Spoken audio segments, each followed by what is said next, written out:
சண்டேல எப்போ பார்த்தாலும் சிக்கனு மட்டனு எப்போ பார்த்தாலும் அதை சாப்பிட்டு சாப்பிட்டு போர் அடிச்சு போச்சேன்ற ஒரு ஃபீல் இருந்தோம். சரி, என் ஒய்ஃப் வந்து நீங்கள் இறால் வாங்கிட்டு வாங்க நான் உங்களுக்கு சுவையாக சமைச்சு தரேன் அப்படின்னு சொல்லிட்டு ஒய்ஃப் வந்து சொன்னாங்க. என்னடா அது, இந்த பிள்ளை வந்து கடலோரத்தில் அந்த டிஸ்ட்ரிக்கும் இல்லை, எப்படி இறால் சமைப்பாங்கன்னு சொல்லிட்டு நம்மளுக்கும் ஸ்டார்டிங் ஒரு டவுட் இருந்துச்சு.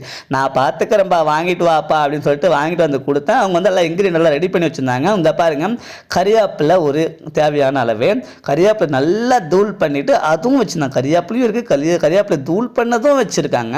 அடுத்து வந்து பாருங்கள், இப்போ வந்து இஞ்சி பூண்டு பேஸ்ட் காமனாக வந்து நம்ம நான்வெஜ் செய்கிறோம் அப்படின்னா இஞ்சி பூண்டு பேஸ்ட் காமனாக இருக்கும். அதுக்கப்புறம் வந்து கோரியாண்டர், இது வந்து கொத்தமல்லி, இதுவும் வந்து ஒரு தேவையான அளவு கட் பண்ணி வச்சுருந்தாங்க. புளியை நல்லா கரைச்சி ஒரு தேவையான அளவு சின்ன ஒரு பவுல் வந்து கரைச்சி வச்சுருந்தாங்க. அடுத்து வந்து பார்த்திங்கன்னா தக்காளி பொடியாக அரிஞ்சு வச்சுருந்தாங்க. அதுவும் தேவையான அளவு 4-5 தக்காளி அரிஞ்சு வச்சுருந்தாங்க. அதுக்கப்புறம் வந்து பார்த்திங்கன்னா வெங்காயம் வந்து ரொம்ப சிறுப்பாக அரிஞ்சு சூப்பராக வந்து ரெடி பண்ணி வச்சுருந்தாங்க. வைஃப் வந்து பார்த்தீங்கன்னா, நான் உங்களுக்கு சமைச்சு கொடுக்குறேன், டேஸ்ட்டாக சமைச்சு கொடுக்குறேன்னு ஒரு ஓப்பு வந்து கொடுத்துட்டாங்க. நம்ம ஃபுல்லாக க்ளீன் பண்ணிட்டு இறால் வாங்கினது 1 கிலோ, நம்ம எல்லாம் க்ளீன் பண்ணிட்டு அப்புறம் பார்த்தீங்கன்னா 1/4 கிலோ தாங்க இருக்குது. அந்த அளவுக்கு தாங்க ரெடியூஸ் ஆகுது. வேறு லெவலும் சரி, ஏதோ ஒன்று கிடச்சது வரைக்கும் லாபம் தானே அப்படின்னு சொல்லிட்டு ஃபுல்லாக க்ளீன் பண்ணி கொடுத்துட்டா. என் வைஃப் இல்லை நான் மறுபடியும் க்ளீன் பண்ணுவேன், எனக்கு சுத்தம் ரொம்ப ரொம்ப முக்கியம்னு சொல்லிட்டு என் வைஃப், நானே ஆல்ரெடி 4-5 டைம் க்ளீன் பண்ணேன், என் வைஃபும் போட்டு 4-5 டைம் நல்லா க்ளீன் பண்ணி சுத்தமாக க்ளீன் பண்ணி ரெடி பண்ணி எடுத்துட்டாங்க. க்ளீனிங் ரொம்ப ரொம்ப முக்கியம் ராஜான்னு சொல்லிட்டு வைஃப் அட்வைஸ் பண்ணுறதை கேட்டுக்கிட்டு அப்படியே வந்து சரி ஓகே, நம்மளுக்கு இப்போது இறால் குழம்பு தான் வேணும்னு சொல்லிட்டு நம்ம அந்த ஒரு மைண்ட் செட்லேயே சுற்றிட்டு இருக்கோம். எப்போ தான் ஆகும்னு நம்ம யோசிச்சுட்டே இருக்கும்போது வைஃப் வந்து அடுப்பை பற்ற வச்சுட்டாங்க, சிலகாய் வச்சாச்சு. அடுத்து வந்து அவங்க ப்ராசஸ் வந்து ஸ்டார்ட் பண்ணிட்டாங்க. நான் பார்த்துக்கிறேன், நீங்கள் அமைதியாக இருங்க, நான் உங்களுக்கு ரெடி பண்ணி கொடுக்குறேன், நீங்கள் டேஸ்ட் பண்ணி பாருங்கள் அப்படின்னு சொல்லிட்டு வைஃப் ஒரு கான்ஃபிடென்ட்டாக வந்து இறங்கிட்டாங்க, களத்தில் இறங்கிட்டாங்க. எண்ணெயை நல்லா சூடு பண்ணி நல்லா அதில் வந்து பார்த்திங்கன்னா நல்லா சூடு பண்ணிவிட்டு அதில் வந்து கறிவேப்பிலை போட்டு அது நல்லா போட்டு வதக்குறாங்க. பாருங்கள், ஃபஸ்ட் டைமு செய்கிறேன்னு சொல்கிறாங்க, எப்படி இருக்குமோ ஒரு ஃபியர்லாகவே இருந்துச்சு. சரி பார்ப்போம், ட்ரை பண்ணி தான் பார்ப்போமே, நல்லா இருந்தால் சாப்பிடுவோம், நல்லா இல்லாச்சு அடுத்து யோசிக்கலாமேன்னு சொல்லிட்டு நம்ம யோசிச்சுட்டு ஒரு இதில் இருந்தோம். அவங்க வந்து பார்த்து அவங்க ப்ராசஸ் ஸ்டார்ட் பண்ணி அவங்க கண்டினியூ பண்ணி ஆரம்பிச்சிட்டாங்க. நல்லா கறிவேப்பிலை போட்டு வதக்கிட்டு அதுக்கப்புறம் வெங்காயத்தை துருவ அரிஞ்சிருந்தாங்க, திரும்ப சிறுசாக அரிஞ்சிருந்தாங்க பாருங்கள், அது நல்லா போட்டு வதக்க ஆரம்பிச்சிட்டாங்க. நல்லா பொன்னிறமாக வர்ற அளவுக்கு நல்லா வதக்கணும் அப்படின்னு சொல்லிட்டு என் வைஃப் என்கிட்ட சொல்லிகிட்டே அவங்க பான்னு வதக்கிட்டே இருந்தாங்க. இதை பார்க்கும்போதே நம்மளுக்கு அப்படியே எடுத்து சாப்பிட்றணும் பாரு, இறால் மைண்டாகவே இருக்குது. இதை பார்க்கும்போது இறாலாக சாப்பிட்ற ஃபீலாகவே இருக்குது. சரி, இந்த சண்டே எப்படி தான் போகுது அப்படின்னு சொல்லிட்டு கரெக்டாக காலைல 9 மணிக்கு ஸ்டார்ட் பண்ணி ப்ராசஸ் போய்ட்டு இருக்க. இறால் க்ளீன் பண்ண இறாலில் அப்படியே மேலே வந்து பார்த்தீங்கன்னா கொஞ்சம் சால்ட்டு போட்டு அப்படியே இது பண்ணியிருக்காங்க. அதுக்கு மேலே அதோட மஞ்சள் தூளும் போட்டு அதை கொஞ்சம் நல்லா கோல்டன் கலரில் மாற்றிட்டாங்க. பார்க்கவே வேறு லெவலில் இருந்துச்சு. சமைக்கிற அளவுக்கு வெயிட் பண்ணோமா, நாக்கு வேறு நாட்டியம் ஆடுதேன்ற ஒரு ஃபீல் அப்படியே பார்த்துட்டு இருந்தோம்.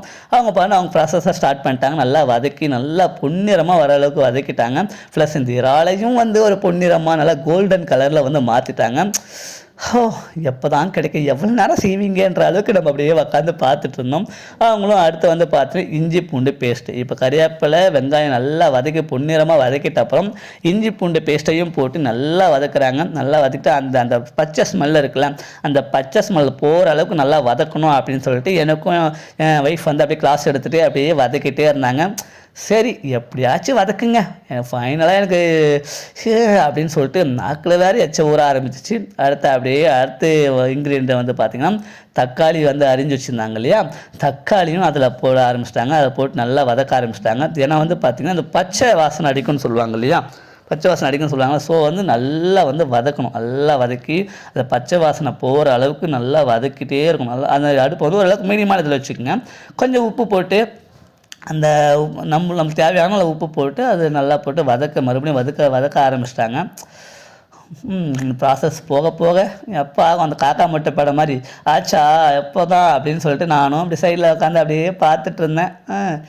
இருக்கிற பசிக்கு தக்காளி சட்னி ஆகிற மாதிரி தக்காளி சட்னியாச்சும் போட்டு சாப்பிட்றலாமான்ற அளவுக்கு ஆயிடுச்சு. சரி வெயிட் பண்ணின்னு சொல்லிட்டு என் ஒய்ஃபும் வந்து அவங்க பண்ணி ஸ்டார்ட் பண்ணிட்டாங்க. அடுத்து வந்து மிளகாய் தூள் தேவையான அளவு, நம்மளுக்கு காரம் சுத்தமாக ஒத்துக்காதுங்க, எம்மா அதிகமாக காரம் போடாதம்மானா சரி உனக்கு மீடியமாக தான் போடுறேன் அப்படின்னு சொல்லிட்டு மீடியமான காரத்தை போட்டு நல்லா வதக்கி வேறு லெவலுக்கு அப்படியே அந்த தக்காளி சட்னி ஃபீலாக கொடுத்துட்டாங்க. அடுத்து மஞ்சத்தூளும் கொஞ்சம் போட்டுக்கலாம், அதுவும் போடணும், அதெல்லாம் உனக்கு தெரியாது, உனக்கு நான் செய்கிறேன் நீ பாரு அப்படின்னு சொல்லிட்டு மிளகாத்தூள் மஞ்சாத்தூள்லாம் போட்டு கொஞ்சம் தண்ணி ஊற்றி உப்பை போட்டு, என்னம்மா இதெல்லாம் இறால் குழம்புன்னு சொன்னால் தக்காளி சட்னி செஞ்சுன்னுக்கிறியா, என்னம்மா நீ இப்படி பண்ணுறேன்னு சொல்லிட்டு நானும் புலம்பிட்டுருக்கேன். கொஞ்சம் இருப்பா, செய்ய நீயே விட்றியா அடிப்பாடி பேசிகிட்டே இருக்கேன்ற அளவுக்கு அடுத்து முக்கியமான ஹீரோவை எடுத்து உள்ளே போட ஆரம்பிச்சிட்டாங்க. இறாலை கழுவுன இறால் பொன்னிறமான இறால் அதில் உள்ளே போடும்போது தான் இப்போ தான் தெரியுது இறால் குழம்பு தான். இப்போ இறால் குழம்பா, சரி ஓகே எப்படியோ ஒன்று கிடைச்சா போதுமே அப்படின்னு சொல்லிட்டு நம்மளும் பார்த்துட்டு இருந்தோம்.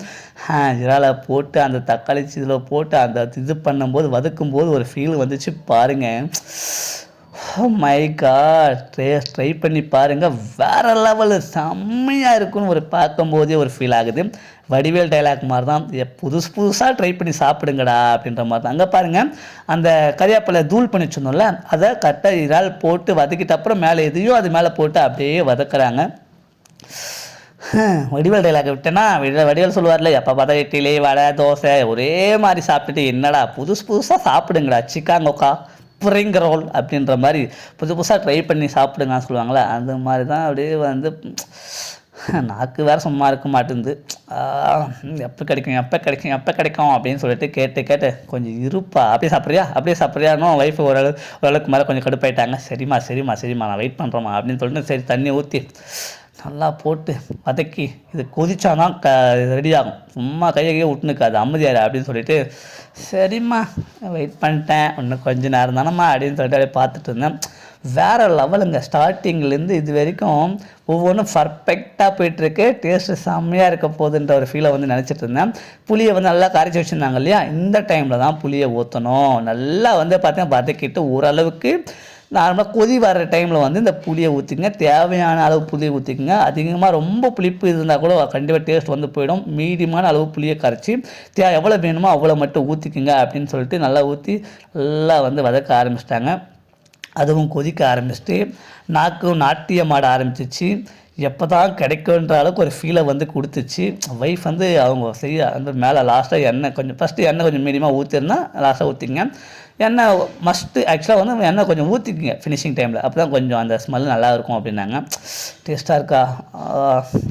வா செம்ம டேஸ்ட்டு, வேறு லெவலுங்க, செம்மையாக இருக்குங்க. ட்ரை பண்ணி பாருங்கள்.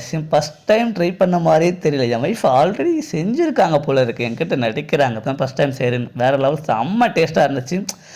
இறால் குழம்பு சண்டே அங்கே பாருங்கள், மலைச்சாரல் மாதிரி அதை அப்படியே மேலே அப்படியே தூவ விட்டு அப்படியாவது வேற மாதிரி அந்த இது அப்பியரன்ஸ் இருக்குது பார்த்தீங்களா, வேறு மாதிரி இருந்துச்சு, செம்மையாக இருந்துச்சு. கொதிக்க ஆரம்பிச்சிச்சு. ஆஹா, அப்படியே சாதத்தை போட்டு அப்படி இறால் குழம்பை ஊற்றி குழச்சி அடிக்கும்போது ஒரு ஃபீல் வரும் பாருங்கள். அங்கே பாருங்கள், இறாலை பாருங்கள் பாஸ், வேறு லெவல் பாஸ், சீக்கிரம் சாப்பாடை போடுமான்ற அளவுக்கு ஆயிடுச்சு. இங்கே பாருங்கள், வேறு மாதிரி